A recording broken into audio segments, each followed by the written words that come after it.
Paneer sandwich ഉണ്ടാക്കാൻ പനീർ, ഉള്ളി ചെറുതായി അരിഞ്ഞത്, പച്ചമുളക് 2 തക്കാളി ചെറുതായി അരിഞ്ഞത്, പിന്നെ ക്യാപ്സിക്കം അതും ചെറുതായി അരിഞ്ഞത്. ഇത് പനീർ നല്ലോണം പൊടിയാക്കി കൈകൊണ്ട് നിറയെ പൊട്ടിച്ച് ചെറിയ പീസസ് ആക്കി വയ്ക്കുക. എന്നിട്ട് നമുക്ക് ഉണ്ടാക്കാനുള്ളത് നോക്കാം. ചീനച്ചട്ടി ചൂടാക്കിയിട്ട് അതിൽ ആവശ്യത്തിന് എണ്ണ ഒഴിക്കുക.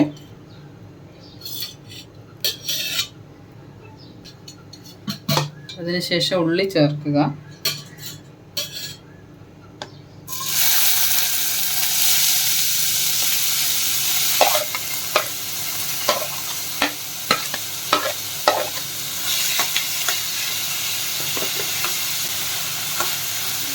ഉള്ളി ഒന്ന് വഴന്ന് വരണ വരെ വഴറ്റുക.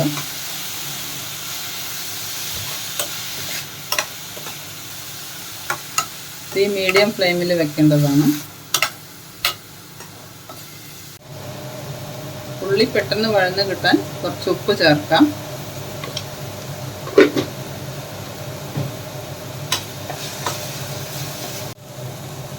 ഉള്ളി ഒന്ന് വഴന്നതിന് ശേഷം അരിഞ്ഞു വെച്ച തക്കാളി, പച്ചമുളകും ചേർക്കാം.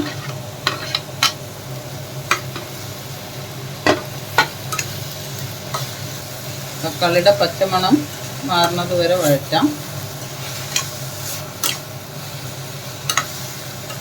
ഇഞ്ചിയും കുറച്ച് ചെറിയൊരു കഷ്ണം ഇഞ്ചിയും വെള്ളുള്ളിയും ചെറുതായിട്ട് അരിഞ്ഞത് അതിലോട്ട് ചേർക്കണം. നന്നായി ഇളക്കുക. അതിനുശേഷം ക്യാപ്സിക്കം ചേർക്കാം.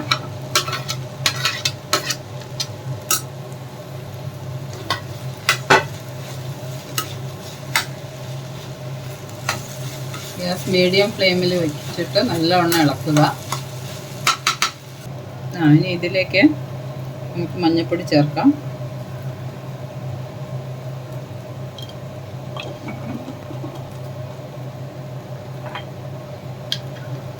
മുളക് പൊടി,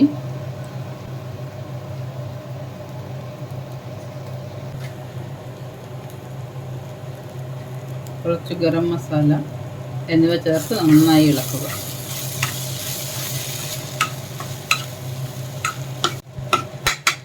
മസാലകളുടെ പച്ചമണം മാറുന്നത് വരെ നന്നായി ഇളക്കുക. ഇപ്പോൾ നന്നായി വഴറ്റിയിട്ടുണ്ട്. ഇതിൻ്റെ പച്ചമണം എല്ലാം മാറി. ഇനി നമുക്ക് പനീർ ചേർക്കാം. കുറച്ച് ഉപ്പ് ചേർക്കാം. ആദ്യം ചേർത്തിട്ടുണ്ടായിരുന്നു ഉപ്പ്, എന്നാൽ കുറച്ചുകൂടെ ഉപ്പ് ആവശ്യമായിട്ടുണ്ട്. അതുകൊണ്ട് കുറച്ച് ഉപ്പ് ചേർക്കാം.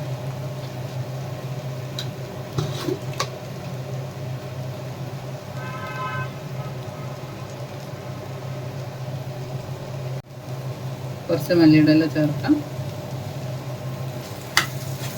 എന്നിട്ട് നല്ലവണ്ണം ഇളക്കുക. നല്ലവണ്ണം മിക്സ് ചെയ്യുക. നല്ല പനീറിൻ്റെ ഉള്ളിൽ മസാല എല്ലാം പിടിക്കുന്ന നന്നായിട്ട് മിക്സ് ചെയ്യാം. പനീർ പൊട്ടിപ്പോകാതെ അധികം പൊടിയാവാതെ സൂക്ഷിക്കണം. കുറച്ച് നേരം ഇതിങ്ങനെ അടച്ചു വെച്ച് നമുക്ക് വയ്ക്കാതെ ബാക്കി മല്ലിയില കൂടി വിതറി ഗ്യാസ് ഓഫ് ചെയ്യാം.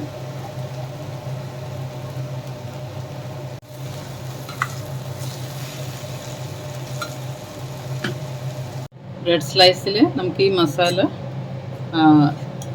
റെഡിയാക്കാം.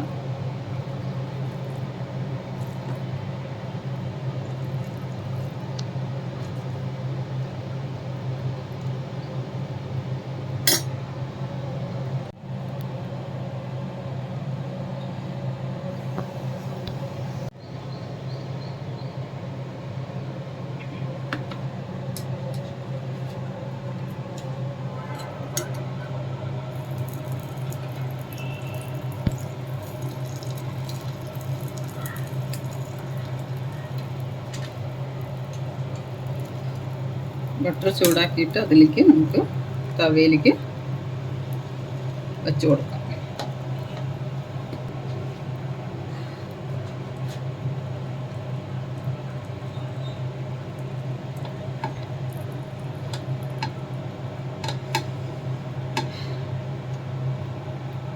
കുറച്ച് സമയത്തിന് ശേഷം അത് തിരിച്ചിടാം.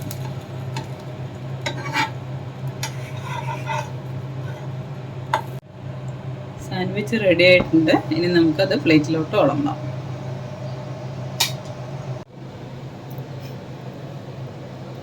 സ്വാദിഷ്ടമായ പനീർ സാൻഡ്വിച്ച് റെഡി ആയിട്ടുണ്ട്.